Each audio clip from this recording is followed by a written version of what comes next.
Under the warm glow of the studio lights, Angela Levin leaned forward in her chair, her voice steady but carrying an unmistakable weight.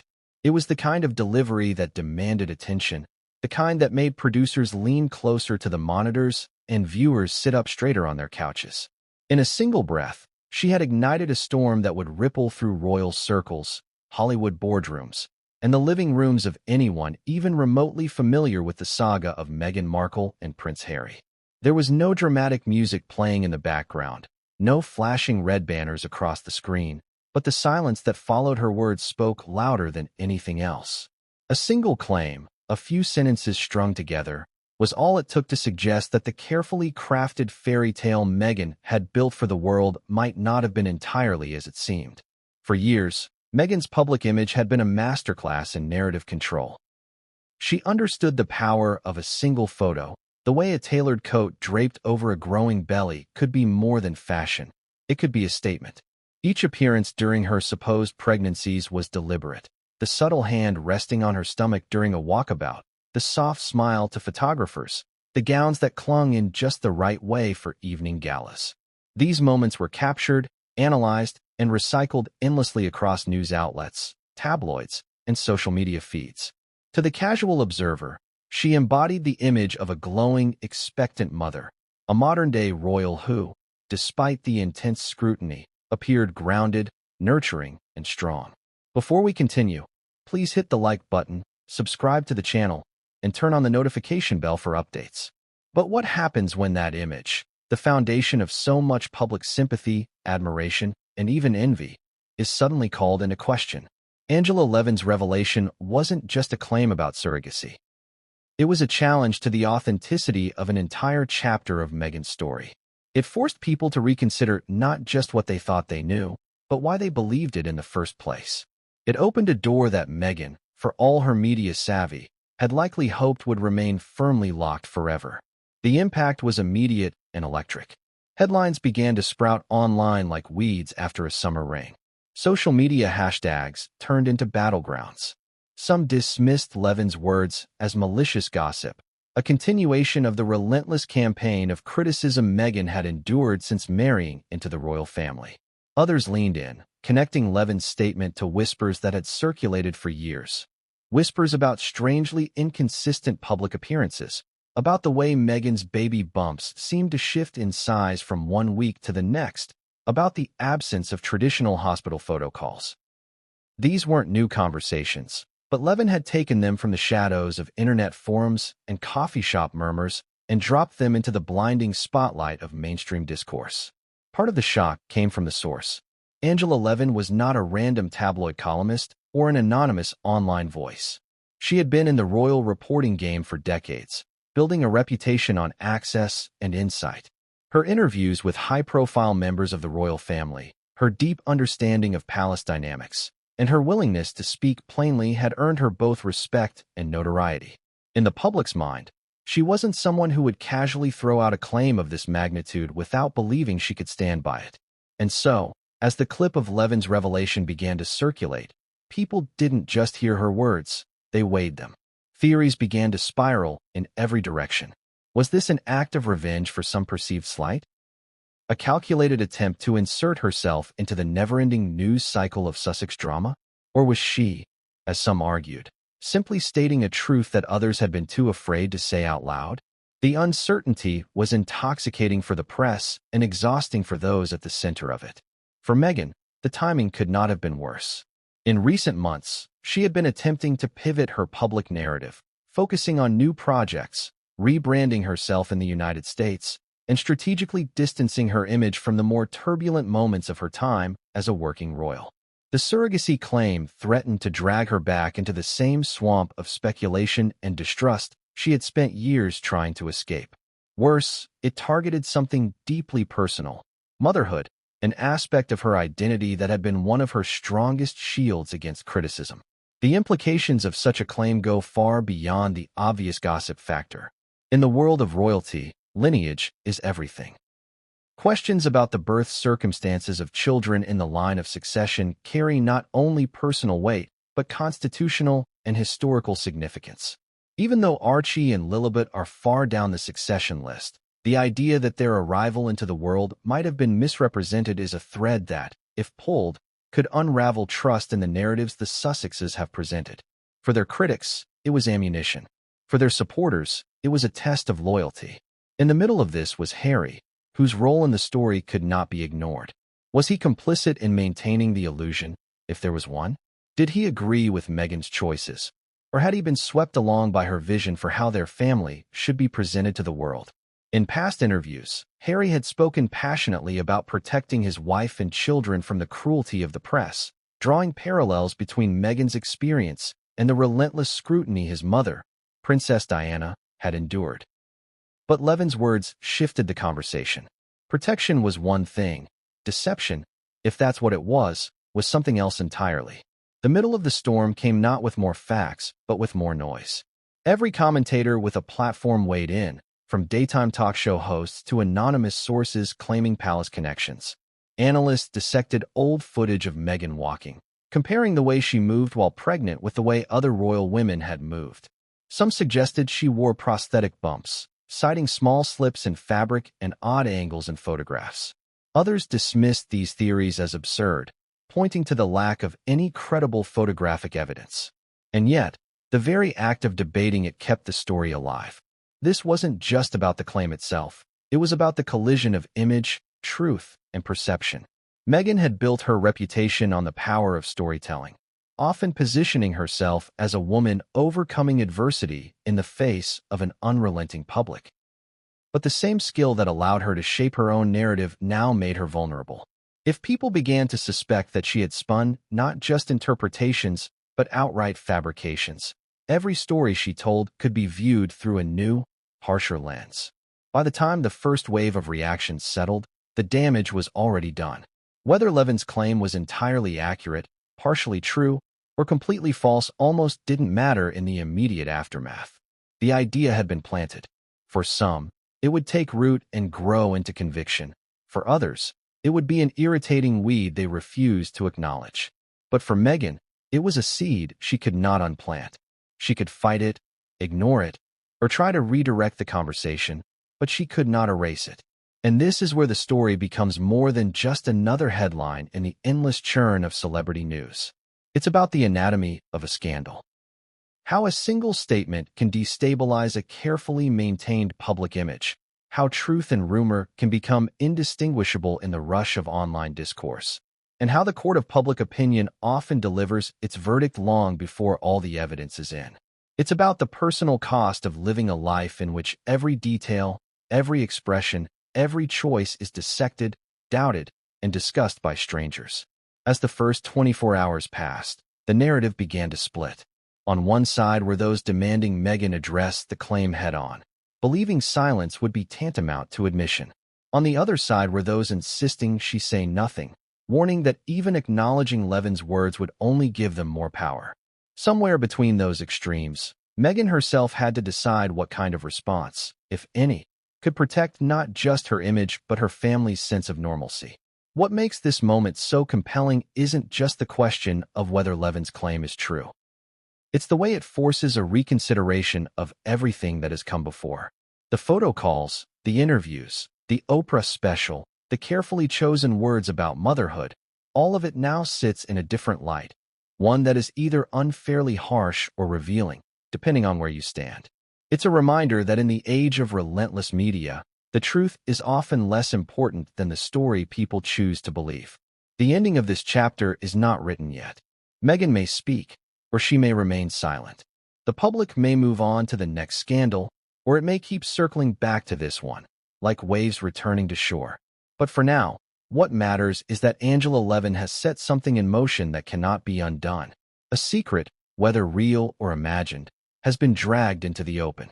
And in the world Meghan inhabits, a world where perception is as valuable as fact, that alone is enough to change everything. Begins in the quiet spaces between carefully posed photographs and polished press releases, in the small moments that most people barely noticed at the time but now seem charged with meaning. The first time Meghan Markle appeared in public after the announcement of her pregnancy with Archie, she looked radiant, the type of glow that photographers dream of capturing. Her coat was unbuttoned just enough to give the world a glimpse of a small, but noticeable baby bump. She rested a hand there instinctively, as so many expectant mothers do, and the cameras clicked relentlessly. Headlines the next day were full of warmth and celebration, calling her a modern, relatable mother-to-be. That image, crafted so precisely, was the cornerstone of what would become her motherhood narrative. From the beginning, Meghan's pregnancy story was built as much on presentation as on the natural progression of events. There were the public walkabouts, where she would bend slightly forward to greet children, allowing the fabric of her dress to cling to her stomach. There were the glamorous evening appearances in fitted gowns that seemed designed to showcase her growing shape. Every angle was intentional, every moment timed to perfection. Even the more candid shots, the ones where she was caught laughing in the street or stepping into a car, looked as though they had been vetted by a stylist's eye before reaching the public. Behind the scenes, palace aides and PR experts understood the value of this imagery. A royal pregnancy is not just a family event. It is a national moment, a bridge between the private lives of the monarchy and the public's emotional investment in its continuity. Each public appearance during those months was not just Meghan showing up for duty. It was Meghan performing a role that would be etched into public memory. And the public, for the most part, embraced it wholeheartedly. Social media accounts posted daily updates, maternity fashion blogs dissected her wardrobe choices, and royal watchers debated due dates based on the size of her bump. But even in those early days, not everyone was convinced. Small pockets of online forums began to whisper. They analyzed photos side by side, claiming inconsistencies in the size and shape of her stomach from one event to another. Some suggested the bump seemed unusually high one week and surprisingly small the next. Others pointed to video clips where it appeared to shift slightly as she moved. At the time, these voices were largely drowned out by the dominant narrative that Meghan was a glowing, happy, expectant mother bringing fresh energy to the royal family. As months passed, the pregnancy became one of Meghan's most visible calling cards. She used it in speeches, framing herself as an advocate for maternal health and well-being. She spoke about the experience in ways that made her seem open and relatable. But in retrospect, those speeches take on a different tone under the shadow of Angela Levin's claim. If the pregnancies had indeed been carried by surrogates, the speeches weren't just about lived experience. They were performances of it. That's the kind of reinterpretation that can upend an entire public image. When the time came for Archie's birth, there was another departure from tradition. Unlike Kate Middleton, who appeared on the steps of the hospital mere hours after giving birth to each of her children, Meghan and Harry opted for privacy. There was no immediate photo call, no smiling parents with a newborn swaddled in a blanket for the world to see. Instead, the announcement came hours later, with carefully chosen words and a staged photo opportunity days after the birth. At the time, this was framed as a decision to protect their child from the invasive glare of the press, a decision many sympathized with. But now, some have begun to wonder whether it also served another purpose, controlling the visual narrative in a way that would make it impossible to confirm or deny surrogacy rumors. Lilibet's arrival followed a similar pattern, though by then, Meghan and Harry were no longer working royals and were living in the United States. The announcement was sleek and coordinated, accompanied by an image that revealed little beyond joy. There were no candid hospital shots, no casual glimpses of a new mother in recovery. It was, like much of Meghan's public life, a moment curated for maximum impact and minimal intrusion. And again, at the time, it was accepted as a couple exercising their right to privacy. But in the light of Levin's words, it is re-examined as a possible strategic necessity. This calculated approach to public appearances and announcements fits into a broader pattern Meghan has maintained since stepping into the public eye. She has an acute awareness of how she is perceived and invests significant effort in shaping that perception. From the early days of her acting career to her relationship with Harry, her image has been one of her greatest assets. In a world where perception can influence power, deals, and influence, Meghan has shown she understands the stakes better than most. But that same strength becomes a vulnerability when someone credible casts doubt on the authenticity of one of her most celebrated roles. The idea of the perfect royal mother was not just about the children. It was also about Meghan's positioning within the royal family. A glowing, expectant mother evokes public goodwill, softens criticism, and shifts focus from controversy to continuity. For a figure often painted as divisive, pregnancy offered a rare moment of near-universal positivity. Even critics who questioned her motives or style often stepped back during those months, unwilling to appear insensitive toward a pregnant woman. It was, in many ways, her strongest shield against the relentless attacks of the press. That shield, Levin's statement suggests, may have been an illusion. If true, the pregnancies were a performance, a carefully orchestrated production designed to evoke the emotions that would protect Meghan and enhance her influence. That is not to say surrogacy itself is deceptive. Many public figures are open about using surrogates. The potential deception lies in the choice to present the image of carrying the children herself while never acknowledging the truth behind the scenes. The first chapter of this story is about understanding just how much work went into building that image. It is about seeing the way every appearance, every photo, every word was chosen for its role in the narrative. And it is about recognizing that when a claim like Levin's surfaces, it doesn't just poke a hole in one story. It threatens to deflate an entire balloon of perception that has been years in the making. For Meghan, the challenge now is not simply to deny or deflect the claim, but to confront the reality that her image as the perfect royal mother may never be seen in the same light again. And yet, even as the whispers grow louder, there is a strange resilience to the persona she has built. Many of her supporters will stand by her regardless, dismissing Levin's statement as another attack in a long line of smears. They will point to the absence of proof, the lack of official confirmation, and the cruelty of questioning a woman's motherhood. But for others, the seed of doubt has been planted, and no amount of official denial will uproot it completely. That is the power of perception. Once it shifts, it rarely returns to its original state. This is where the story of Meghan's motherhood image transitions from the crafted glow of public appearances to the scrutiny of hindsight. Every smile, every public embrace of her belly, every glowing magazine cover is now a point of contention. It's no longer just a question of whether she looked the part. It's a question of whether she ever truly lived it. That is the unsettling legacy of Angela Levin's claim, and it sets the stage for everything that follows. Begins with a figure who, for better or worse, has never been afraid to step into the crossfire of royal discourse. Angela Levin is not a fleeting tabloid name, nor a social media commentator chasing fleeting clicks. Her career stretches back decades, a career built on proximity to palace corridors, on conversations with royal insiders, on interviews that captured not just words but the tone, posture, and unspoken weight behind them. In a media landscape crowded with voices, Levin's has been one of the few that consistently manages to break through, and it is precisely this history that makes her recent claim about Meghan Markle so explosive. To understand why her words have hit so hard, it's necessary to look at the credibility she has cultivated over time. Levin's career has been one long immersion in royal affairs. She has spent hours in the company of figures who rarely speak candidly, from senior royals to long-serving palace staff. Her profiles have dissected personalities with an almost surgical precision, not content with surface-level charm or carefully rehearsed sound bites.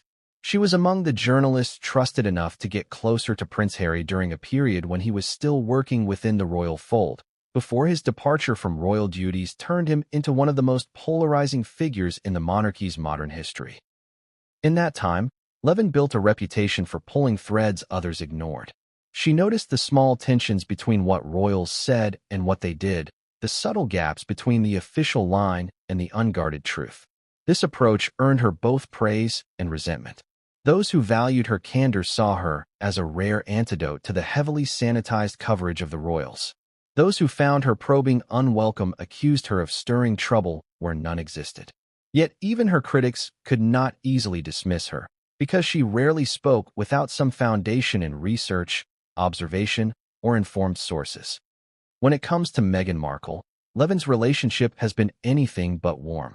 From the moment Meghan entered the royal scene, Levin was among the commentators willing to scrutinize her choices and public messaging with a sharper edge than many. She questioned Meghan's approach to blending Hollywood-style image management with royal traditions. She challenged the consistency of Meghan's narratives about her struggles, pointing out discrepancies between what was said in interviews and what could be confirmed through timelines and public records. Over time, this scrutiny made Levin a clear adversary in Meghan's story, someone whose commentary could not be easily ignored because it often struck close to raw nerves. This is why her surrogacy claim carries such force. Levin is not a fringe blogger tossing an unfounded theory into the wind. She is a recognized royal biographer and commentator with a long track record of detailed, if sometimes controversial, reporting. Her willingness to speak so plainly about something so personal suggests she either believes her evidence to be strong or she is prepared to withstand the inevitable backlash. For her, this is not a reckless gamble. It is a calculated move. What, then, might her motives be? There are several possible layers. On one level, Levin may see herself as doing what she has always done, pulling back the curtain on narratives that she believes are misleading the public. In this view, her claim about surrogacy is not an act of malice, but an extension of her commitment to transparency, however uncomfortable that transparency might be. On another level, there is the undeniable reality that stories involving Meghan and Harry command attention. Levin's statement ensures her name is in the headlines. Her interviews are replayed, and her commentary is sought out by multiple outlets eager to ride the wave of public interest. Still, motive alone does not account for the precision with which she delivered the claim. She did not hedge her words with vague speculation. She spoke as if she were stating a fact, which is a dangerous position to take if she cannot back it up. That level of confidence, whether rooted in genuine evidence or in a calculated bluff, is what keeps the story alive. People want to know what she knows, how she knows it, and whether she is willing to reveal her sources. Those familiar with Levin's work know she is not prone to retractions. When challenged, she tends to double down rather than retreat, insisting on the validity of her insights. This tenacity has, in the past, kept stories in the public eye far longer than they might have otherwise lingered. In the case of Meghan's alleged use of surrogates, this means the conversation is unlikely to fade quickly. Even if Meghan remains silent, Levin's credibility ensures that her statement will continue to be repeated, analyzed, and reinterpreted by others. The history between the two women adds another dimension. Meghan, for her part, has not engaged directly with Levin in any visible way. She has not granted her interviews, nor has she addressed Levin's criticisms by name. But Meghan's broader media strategy, which often involves framing criticism as part of a broader campaign of personal and racial bias, indirectly positions figures like Levin as antagonists in her public narrative. In that context, Levin's claim can be seen as both a journalistic act and a deeply personal shot across the bow. There is also the question of timing. Levin's statement comes at a moment when Meghan is attempting to reassert control over her public image in the United States, aligning herself with high-profile projects and partnerships. A claim of this magnitude disrupts that momentum, shifting attention away from her current endeavors and back toward one of the most sensitive and intimate parts of her story. Whether intentional or coincidental, the timing ensures maximum disruption. Yet Levin's move is not without risk. In making such a claim, she opens herself to the possibility of legal action, public backlash, and professional fallout if she cannot substantiate her words. This is not uncharted territory for her. She has weathered storms before, but it is a reminder that in the arena of high-profile journalism, the cost of being wrong is steep. That she is willing to take that risk speaks to her confidence, or perhaps to her understanding that once the claim is out in the open, the burden of proof often shifts in the court of public opinion. Meghan may feel pressured to prove her pregnancies were genuine rather than Levin being required to prove they were not. As this chapter unfolds, it becomes clear that the surrogacy claim is as much about the person making it as it is about the subject of it. Angela Levin's history, credibility, and willingness to provoke make her an unusually potent source of controversy. Her name attached to this story transforms it from a rumor whispered in certain circles into a mainstream talking point that demands attention. For Meghan, this means she is not just dealing with an accusation. She is dealing with an accuser who knows how to keep a story alive. Levin's platform gives her the ability to feed new angles, to appear on multiple networks, to reframe the conversation in ways that make it harder for Meghan to move past it. Every appearance Levin makes, every reiteration of her claim, reinforces it in the public consciousness, regardless of whether the claim is ever proven. And so, in understanding Chapter 2, one must see the surrogacy claim not as an isolated statement, but as part of a larger interplay between two women who represent opposing approaches to narrative control. Meghan has long worked to craft a polished, protective version of her story. Levin has built her career on puncturing such constructions. The collision of these two approaches was perhaps inevitable, and in this case, it has produced a moment that neither woman can easily walk away from without leaving a mark. Opens in the charged atmosphere of a live interview, where the air itself seems to tighten just before a revelation drops. Angela Levin, poised and composed, sits across from the host, her tone calm but deliberate. This is not the flurry of a gossip columnist tossing out speculative soundbites. This is the measured delivery of someone who knows exactly the weight her words will carry. And when she utters them, the studio's controlled environment feels momentarily pierced. Meghan Markle, she says, did not carry either of her children.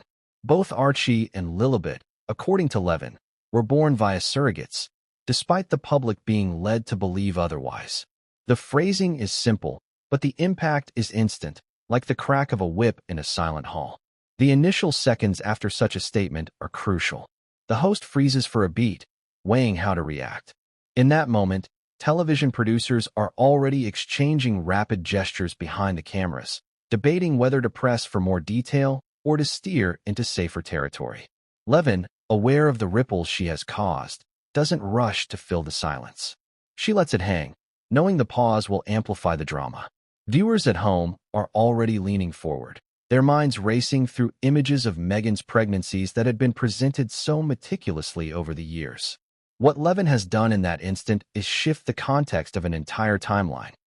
From Meghan's first public announcement of Archie to the polished photographs celebrating Lilibet's arrival, every detail is suddenly subject to re-examination.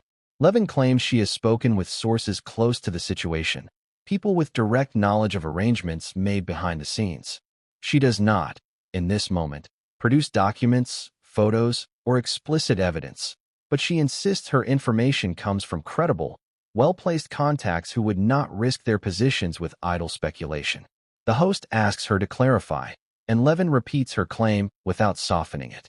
Meghan's public narrative, she insists, was carefully constructed to project the image of a traditional pregnancy, when in reality, surrogates were involved. She frames this not as a condemnation of surrogacy itself, a practice she acknowledges is legitimate and, in many cases, necessary, but as a challenge to the deliberate concealment of the truth from the public. In her view, the deception, not the method of childbirth, is the core issue. As the segment continues, Levin outlines why she believes this matters beyond mere curiosity. The British monarchy, she notes, operates on traditions and perceptions that carry historical and constitutional weight. The introduction of children into the royal line, however far down the succession list, is not purely a private matter. For centuries, royal births have been treated with a blend of ceremonial openness and controlled presentation. Even in the modern era, there is an expectation of authenticity in how these moments are shared. If that authenticity is undermined, Levin argues, it erodes trust not only in Meghan and Harry, but in the institution they once represented.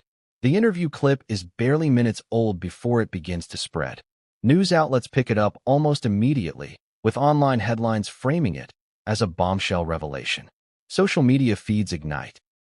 Some users express outrage that such a personal matter would be made public without consent. Others, already inclined to doubt Meghan, treat the claim as confirmation of long-held suspicions. Within hours, hashtags emerge on both sides, some defending Meghan, others demanding she address the claim directly. The speed of this escalation is fueled by the fact that Levin's words resonate with a pre-existing undercurrent of skepticism. For years, certain corners of the internet had questioned the authenticity of Meghan's pregnancies, citing what they considered inconsistencies in photographs and appearances. Videos had circulated showing her bump appearing to change size or shape between events. At the time, these theories were dismissed by many as cruel or baseless. Now, Levin's statement gives them a veneer of legitimacy, at least in the eyes of those predisposed to believe them. The conversation shifts rapidly from the initial shock of the claim to the question of evidence. Some journalists and commentators press Levin for specifics. Did she have medical records? Testimonies from the surrogates themselves? Or was this based solely on unnamed sources? Levin declines to disclose details that could identify her informants, framing it as a matter of protecting their safety and privacy. This refusal frustrates those demanding proof, but it also allows the claim to linger without immediate debunking. In the court of public opinion, absence of proof is not always proof of absence. And in the age of viral media, the suggestion alone can be enough to embed doubt. Meanwhile, Meghan's camp remains silent in the first critical hours. There is no statement from her representatives, no denial, no confirmation. This silence is interpreted in multiple ways. Some see it as dignified restraint, a refusal to dignify an unsubstantiated claim. Others view it as a strategic pause while her team determines the best response. Silence, however, rarely remains neutral in such a charged environment. The longer it continues, the more space it gives for speculation to grow. Levin's delivery of the claim also speaks to her media instincts. She offers enough to ignite the story, but holds back just enough to leave audiences wanting more. This ensures that the narrative will not be contained to a single news cycle. She can revisit it in subsequent interviews, offer new fragments of information, and keep the discussion alive for weeks, even months. In doing so, she controls the pacing of the revelation, preventing it from burning out too quickly. The broader media environment seizes on the human drama of it all. Panel discussions are convened on talk shows, where former royal correspondents, PR experts, and cultural commentators debate the ethics of both the alleged deception and Levin's decision to expose it. Some argue that Meghan had every right to keep the details of her children's births private, particularly given the relentless intrusion she faced from the press. Others counter that if she chose to present a false narrative while occupying a public role tied to the monarchy, she forfeited the right to complete privacy on this matter. In online spaces, the discussion grows more intense. Old photographs are dug up and analyzed in excruciating detail. Footage of Meghan's interviews is replayed, with viewers searching for subtle signs of evasion or discomfort when the topic of her pregnancies arises. Some of these analyses are fair-minded attempts to piece together facts. Others descend into conspiracy theorizing. But all of them feed the same cycle. The claim is kept alive through constant repetition and reinterpretation. By the end of the first week, Levin's revelation has become more than a single statement. It is now a prism through which Meghan's entire public image is being refracted. Her philanthropic projects, her interviews, her public appearances, all are being re-examined through the lens of whether she is fundamentally honest with the public. For someone whose brand has leaned heavily on themes of authenticity and advocacy, this shift in perception is dangerous. Chapter 3, then, is not just about the moment Levin made her claim. It is about the chain reaction that followed, the way a few sentences can destabilize years of image building. It is about the interplay between credibility, timing, and the hunger for a compelling story. And it is about the way, once a claim of this magnitude is made by a voice with Levin's profile, the conversation becomes nearly impossible to contain. Whether the claim is ultimately proven, disproven, or left forever unresolved, it has already achieved something significant. It has altered the way millions of people think about Meghan Markle, and that is a change that cannot easily be undone. Moves away from the heat of Angela Levin's televised statement and into the shadows of history, where the roots of this revelation stretch much deeper than many realize. This is not the first time whispers about Meghan Markle's pregnancies have drifted through the public sphere. Long before Levin's words brought them into the harsh glare of mainstream discussion, there had been a persistent undercurrent of doubt among a subset of royal watchers, fueled by moments that seemed, at least to them, inconsistent or unexplained. The origins of these rumors can be traced back to late 2018, shortly after Meghan and Harry announced they were expecting their first child. The announcement itself, made while they were on a royal tour of Australia, New Zealand, Tonga, and Fiji, should have been a moment of unfiltered celebration. Meghan appeared radiant in the photographs, her hand gently resting over a subtle bump. But within days, certain online forums began noting what they perceived as unusual details. Some claimed her bump seemed unusually pronounced for the stage of pregnancy she had announced. Others noted what they thought were changes in its size from one day to the next as the couple moved between engagements. At the time, these observations were brushed off as the kind of intrusive speculation that public women, and especially royal women, have endured for decades. Still, these early murmurs planted seeds in corners of the internet that would continue to grow. Social media platforms, particularly those dedicated to royal commentary, began compiling side-by-side images from the tour. Posts appeared questioning how a bump could appear round and full one day, then smaller or differently shaped on another. A video clip from a public walkabout, in which Meghan bent down and the fabric of her dress seemed to move in a way some viewers found odd, became a point of fixation. It wasn't conclusive evidence of anything, but it was enough to stoke curiosity among those already predisposed to question her.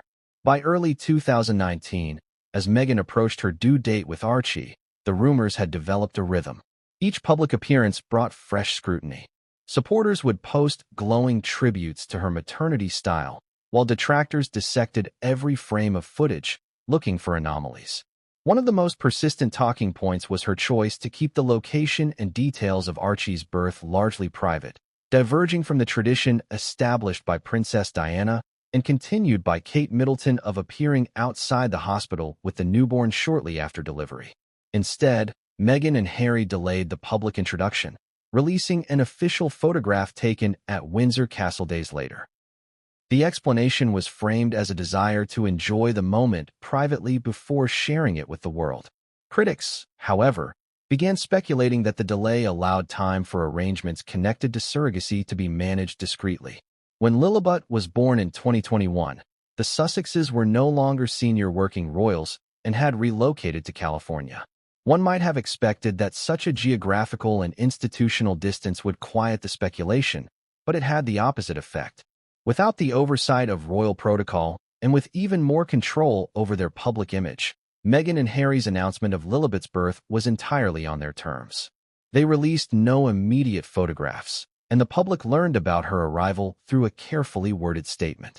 While most people accepted this as a natural choice for a couple seeking privacy, those already invested in the surrogacy theory saw it as further proof that the couple was hiding the truth. In the years between Archie's and Lilibet's births, a network of amateur investigators had emerged online, devoted almost entirely to examining Meghan's pregnancies. Some sifted through hours of video footage, slowing it down frame by frame. Others combed through old interviews, noting Meghan's choice of words when discussing her experiences as a mother-to-be. They pointed out that she rarely spoke in specific detail about labor or delivery, often focusing instead on themes of gratitude, support, and anticipation. While these absences were likely coincidental or a reflection of her desire to maintain privacy, for the skeptics, they became part of a pattern. Traditional media outlets mostly avoided giving these theories oxygen, wary of crossing into territory that could be seen as cruel, invasive, or even defamatory. That reluctance is part of what made Angela Levin's claim so jarring. For years, mainstream journalists had kept the conversation at the fringes. With Levin's words, it was suddenly at the center of public debate, stripped of its anonymity and given a face and a voice. This legitimized the rumors in the eyes of many who had previously dismissed them, and it prompted a rush to revisit all the old material that had once seemed too speculative to consider.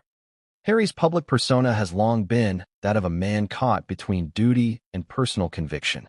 His early years were defined by the rigid structures of royal life, but the loss of his mother at a young age and his complicated relationship with the press gave him a deep mistrust of media narratives.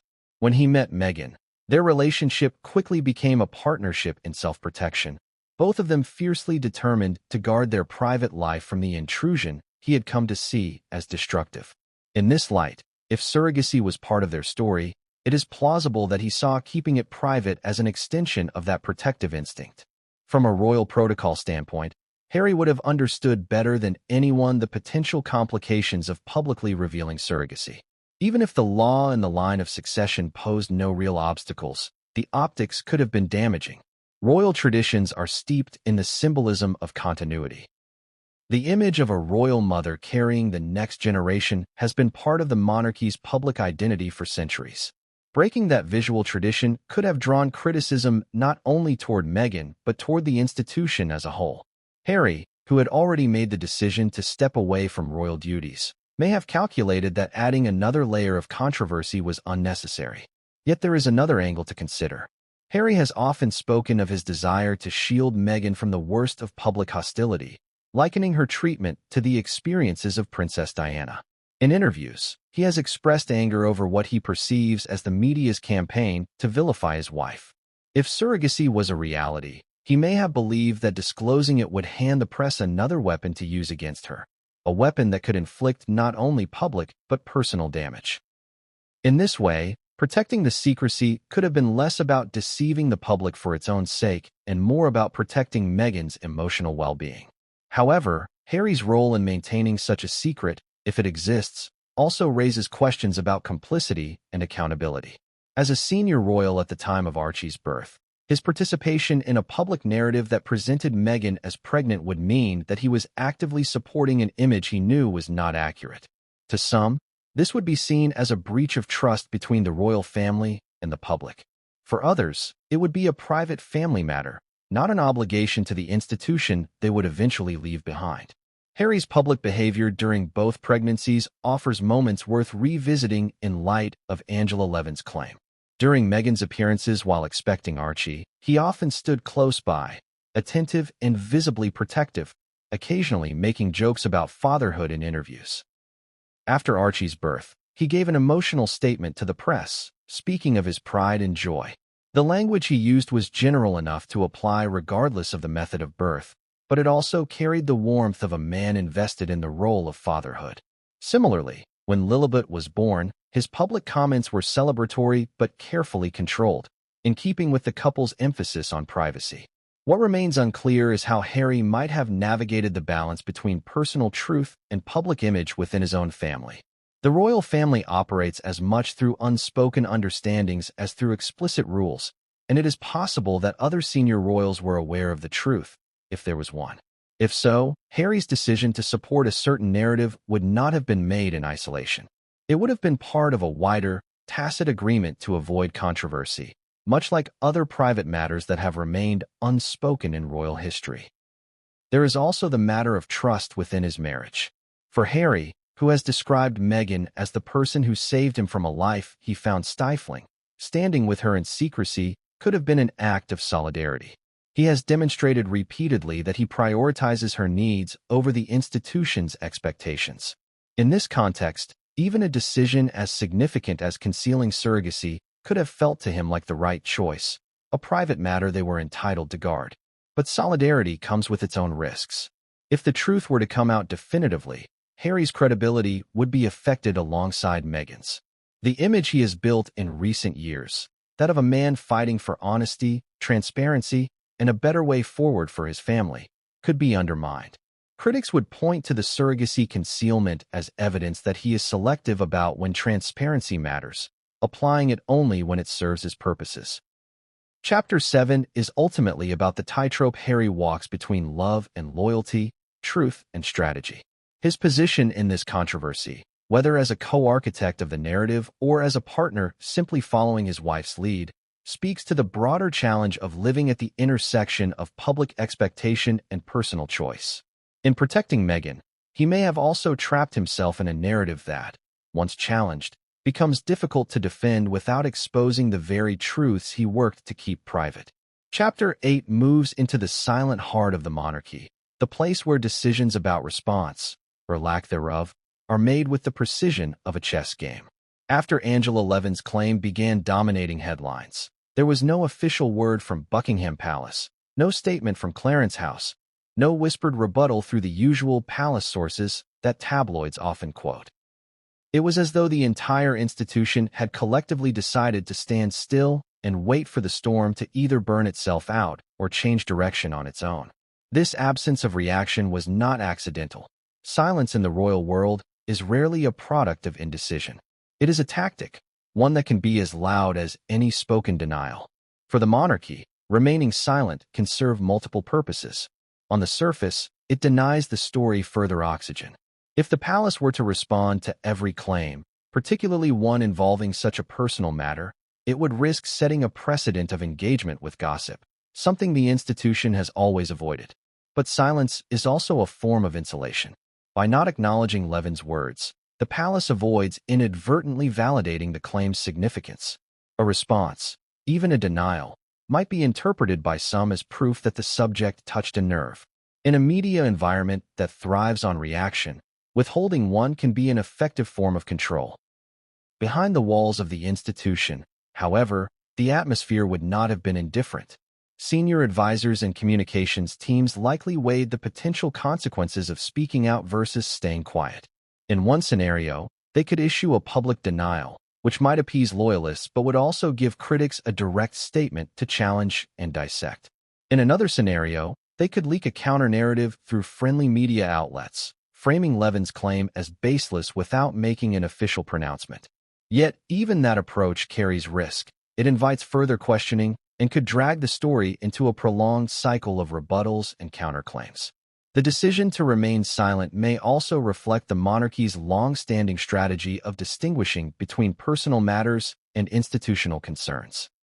While Meghan and Harry were still senior working royals during Archie's birth, by the time Lilibet arrived they were no longer part of the active royal apparatus. This gave the palace plausible deniability in distancing itself from anything involving their private lives. The unspoken message could be, whatever arrangements they made for their children are their own business, not the monarchy's. It is a way of keeping the royal brand untangled from controversies that could otherwise stick. However, the palace's silence does not exist in a vacuum. To observers and commentators, it becomes part of the story itself. Critics of Meghan interpret it as tacit agreement with Levin's claim, an unwillingness to defend her because the allegation might have truth to it. Supporters of Meghan see it as the palace once again abandoning her to public attacks, consistent with her and Harry's claims of being left unprotected during their time inside the institution. Either interpretation feeds into existing narratives about the strained relationship between the Sussexes and the rest of the royal family. This silent strategy also has a psychological component. By refusing to engage, the palace forces the media to fill the void with speculation, shifting attention away from the institution and back onto Meghan and Harry. The story becomes less about what the monarchy thinks and more about how Meghan might respond. The weight of addressing or ignoring the claim falls squarely on the Sussexes, while the palace remains an immovable, untouchable presence in the background. The history of the royal family is full of examples where silence was used as a shield. The Queen herself was famously sparing with public statements, preferring to let actions speak for her. The never complain, never explain ethos has served the monarchy for decades, even in the face of damaging allegations. There have been moments when that strategy faltered, as in the aftermath of Princess Diana's death, when public pressure forced a rare and emotional address. But overall, the institution has remained committed to avoiding direct engagement with personal scandal. The calculus here also includes the risk of setting off a secondary wave of scrutiny. If the palace were to issue a denial and later new details emerged, the contradiction could cause greater damage than the original story. Silence, in contrast, preserves flexibility. Without having committed to a position, the monarchy can adjust its stance in the future depending on how the narrative evolves. The irony is that this very silence can be read as both strength and weakness. It projects an image of unflappability, suggesting that the monarchy does not bend to the demands of the news cycle. Yet it also invites the perception that the institution is evasive, unwilling to confront difficult truths. In Meghan's case, where public opinion is already deeply polarized, the palace's silence functions like a mirror, reflecting back whatever the viewer is inclined to believe. Inside the communications offices, the likely strategy was to monitor the media landscape closely, tracking whether the story gained or lost traction over time. They would assess which outlets amplified Levin's words, how quickly counter-narratives emerged, and whether public interest sustained itself beyond the initial burst of coverage. If the noise began to fade, the decision to remain silent would be vindicated. If it grew louder, they could quietly adapt, perhaps by encouraging surrogates in the press to change the subject to another royal story entirely. Chapter 8, then, is less about what was said and more about what was deliberately left unsaid. The palace's silence is a calculated move, rooted in decades of precedent and a deep understanding of how narratives evolve in the media. It is a reminder that in the world of royalty, absence of speech is not absence of thought. Silence can be a strategy, a shield, and sometimes a weapon, and in this case, it leaves Meghan and Harry to fight the battle on their own, with the monarchy watching from a safe and deliberate distance. One reason these theories endured over time is that Meghan's pregnancies were, by royal standards, unusually controlled affairs. Every image, every appearance seemed to be filtered through a lens of careful curation. The couple's insistence on privacy, while understandable given the hostility they faced, also meant that the public had fewer opportunities to see unguarded moments. And in the absence of candid glimpses, imaginations filled the gaps. This is a common dynamic in celebrity culture. The less access people have, the more they speculate.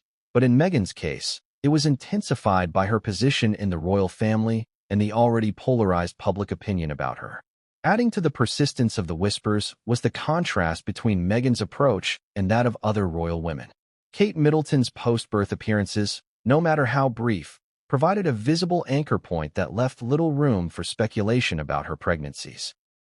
Meghan's refusal to follow this tradition was entirely within her rights, yet it inadvertently reinforced the sense among doubters that something was different.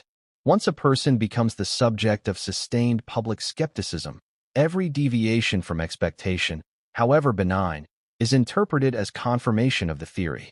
It's also worth noting that these rumors were not confined to anonymous internet forums. Over time, they began to creep into conversations among more mainstream royal commentators, though usually in coded or carefully hedged language.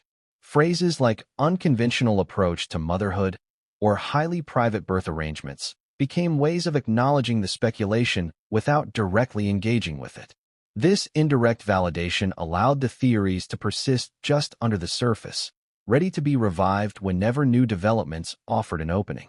The reemergence of these old threads following Levin's statement was immediate. Archived posts, slowed-down video clips, and speculative timelines were shared anew, this time framed with the authority of a seasoned royal commentator's voice behind them. People who had never heard the theories before found themselves caught up in the intrigue, scrolling through old footage and asking the same questions that had circulated years earlier. The conversation was no longer just about whether Meghan had used surrogates. It was about whether the public had been deliberately misled, and if so, why. Then is a study in how a rumor evolves from fringe speculation to mainstream talking point. It shows how narratives can survive for years in the background, sustained by small inconsistencies, personal biases, and the magnetic pull of the unknown. It also reveals the role that timing and credibility play in transforming those narratives. Without Levin's intervention, these whispers might have remained a niche obsession for a small segment of the public. With her claim, they have been given a platform that ensures they will not be easily forgotten, no matter how vigorously they are denied.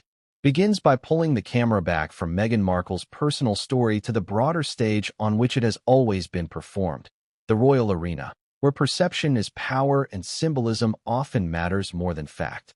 In this world, appearances are not simply a reflection of reality. They are a crafted message, a visual language that communicates continuity, stability, and tradition. Within that language, few symbols are as potent as a royal pregnancy. It is not just about an heir or a new member of the family. It is about the enduring image of the monarchy as a living institution, one that moves forward while preserving its centuries-old customs. Royal pregnancies have historically been wrapped in both celebration and scrutiny. The public has been invited to share in the joy while also being assured, often through carefully staged appearances, that the line of succession remains secure. When Princess Diana emerged from the Lindo wing holding William, and later Harry, those photographs were more than charming family moments. They were statements of continuity for the monarchy itself. When Kate Middleton repeated this tradition with George, Charlotte, and Louis, she wasn't just honoring a custom. She was reinforcing the visual language of legitimacy that underpins royal authority. In the public imagination, These moments are not just personal milestones. They are part of a national story. This is why Angela Levin's surrogacy claim cuts so sharply against the grain of royal tradition. If true, it would mean that one of the most symbolically important moments in Meghan's time as a royal, presenting herself as a pregnant woman carrying future members of the royal family, was a carefully maintained illusion. Surrogacy, in itself, is neither scandalous nor shameful in the modern world. But within the royal framework, where the optics of pregnancy are deeply intertwined with the monarchy's image, concealing such an arrangement becomes a matter not of personal privacy alone, but of institutional integrity. The optics game in the royal family is not just about photographs. It is about choreographing moments that speak to the public on an emotional level. The way Meghan appeared at official engagements while pregnant, the hand on her belly, the smiles to adoring crowds, the softly spoken words about impending motherhood, all fit into the established royal script. It was familiar enough to feel genuine, yet styled enough to carry Meghan's own modern flair. For many, these appearances helped soften the edges of the controversies that surrounded her at the time. They presented her not as a divisive figure locked in palace politics, but as a young mother preparing to bring new life into the family. Behind the palace gates, the control over such optics is deliberate and meticulous. Every outfit is chosen with an awareness of what message it sends, every photograph released with an understanding of how it will be interpreted. Royal pregnancies, in particular, are managed with precision because they attract global attention. The palace knows that images of a glowing, expectant mother resonate far beyond Britain's borders, reinforcing the monarchy's image as a family, as well as an institution. It is, in effect, public relations wrapped in personal milestones. In Meghan's case, her approach to pregnancy appearances was especially impactful because it offered a counter-narrative to the hostility she was receiving from parts of the British press. Stories about supposed staff disputes, disagreements over protocol, and strained relationships within the family were, for a time, overshadowed by images of her on walkabouts, engaging warmly with children, or standing beside Harry in matching smiles. Pregnancy humanized her in the eyes of many. It was a shield against the criticism, and it worked, at least temporarily. This is where the stakes of Levin's claim become clearer. If those appearances were, as she alleges, built on a false premise, then the emotional goodwill Meghan gained from them could be seen as ill-gotten. It would suggest not just a personal choice to maintain privacy, but an intentional use of royal tradition to project an image that was not rooted in truth. The palace optics machine, whether knowingly or unknowingly, would have been part of perpetuating that image, sending it out to the world as a visual reassurance of the monarchy's continuity. It's important to recognize that the palace has its own interests in maintaining certain narratives. Royal pregnancies draw positive coverage and distract from political or institutional controversies. They remind the public of the human side of the monarchy, offering a respite from scandals or debates about its relevance. In that sense, Meghan's pregnancy story served both her personal brand and the palace's public relations goals. Even if tensions existed behind the scenes, the image of a new royal baby was one of the few narratives everyone could get behind. That kind of narrative unity is rare, and it's powerful. But the palace's reliance on visual symbolism is also what makes it vulnerable. When an element of that symbolism is called into question, the damage can ripple outward, touching more than just the individual at the center. If people begin to doubt one carefully crafted image, they may start to doubt others. The credibility of royal storytelling, already fragile in the age of social media and relentless scrutiny, can erode quickly. This is not just a matter of Meghan's personal truth. It is a matter of the monarchy's ability to control its own narrative. The optics game is further complicated by the transatlantic nature of Meghan and Harry's public life. In Britain, royal pregnancies are bound by tradition and protocol. In the United States, celebrity pregnancies are often framed as deeply personal journeys, with varying degrees of openness about methods like surrogacy. Meghan's dual existence in both spheres meant she was navigating two very different sets of public expectations. For American audiences, a surrogate reveal might have been received with curiosity or even admiration for her honesty. For British royal watchers, it could have been seen as a jarring break from tradition, especially if it came with the implication that the public had been misled. In the end, Chapter 5 is about the collision between personal choice and institutional image.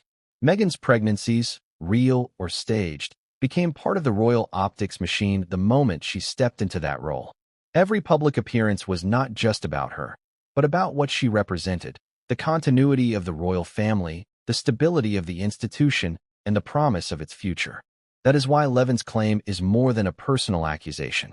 It is a challenge to the carefully maintained facade that the monarchy depends on. And in a world where public trust is increasingly fragile, that challenge could have consequences far beyond the individuals involved. Chapter 6 turns inward, moving from the public-facing spectacle of royal optics to the private calculations that could explain why someone in Meghan Markle's position might choose secrecy over transparency when it comes to surrogacy. On the surface, the simplest explanation might be that it was a matter of personal privacy. The right to keep something so intimate shielded from the world's relentless gaze. But the truth is rarely that straightforward in the life of a public figure, and even less so in the life of a royal, where personal choices are often weighed against centuries of tradition, public expectations, and media narratives that never sleep. One of the first considerations is image preservation. From the moment Meghan joined the royal family, she was under extraordinary scrutiny. Every aspect of her life was examined, debated, and often criticized.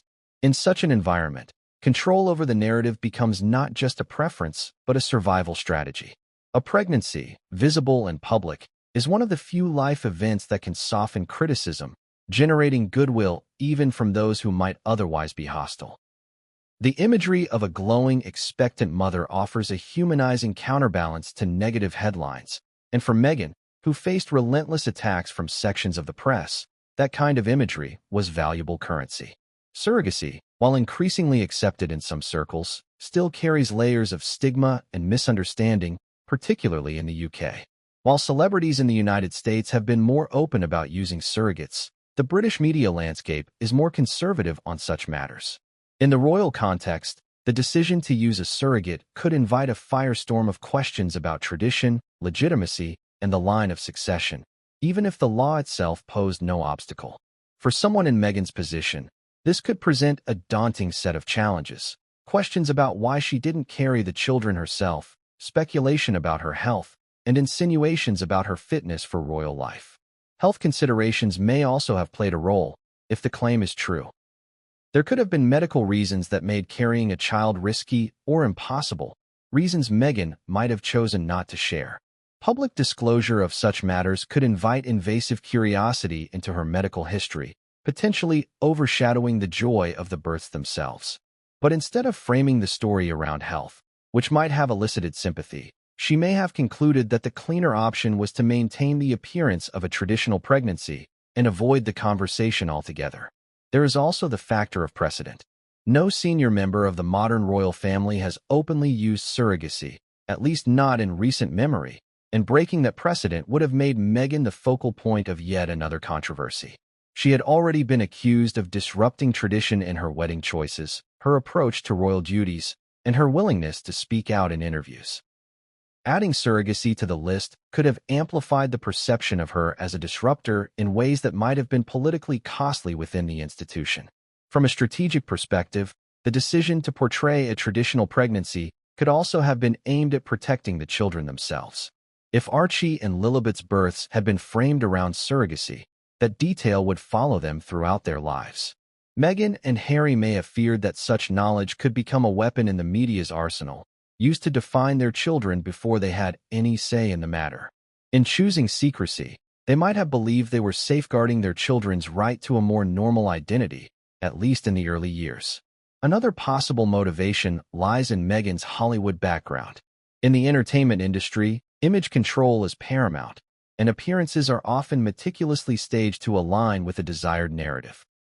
The transition from Hollywood to royal life would not have erased that instinct. If anything, the stakes were higher. Maintaining the visual of a natural pregnancy could have been part of a broader branding strategy, one that blended her personal and royal identities into a cohesive story the public could connect with. Yet secrecy comes with its own risks. In a world saturated with cameras, smartphones, and digital archives, discrepancies can and will be noticed. A shifting bump, a missed hospital sighting, an absence of postpartum imagery. Each small detail becomes a potential clue for those inclined to question the official story. By opting for secrecy, Meghan may have underestimated how much the vacuum of information would be filled by speculation. In this sense, the decision to conceal could have been as much a gamble as a safeguard, one that relied on the assumption that the truth would remain buried. Cultural perceptions of surrogacy also complicate the decision. While the practice is legal in the UK, it is surrounded by regulations that differ from those in the US. In Britain, commercial surrogacy is prohibited, and the intended parents must apply for a parental order after the birth. These legal distinctions might not matter much to the public at large, but they add layers of complexity to how such an arrangement could be managed within the royal framework. The optics of navigating those legalities, particularly under intense media scrutiny, could have been problematic. There is also the question of trust within the royal institution itself. If Meghan and Harry believed that sensitive information could not be kept confidential within palace walls, they might have chosen to keep the surrogacy a closely held secret to prevent leaks. In such a high-profile environment, even private medical information can become tabloid fodder if it reaches the wrong ears. By keeping the circle small, they could reduce the risk of the story breaking before they were ready, or before they decided never to tell it at all. In weighing all these factors, the decision to conceal surrogacy, if that is indeed what happened, emerges not as a simple act of deception, but as a complex calculus of image, tradition, personal boundaries, and risk management.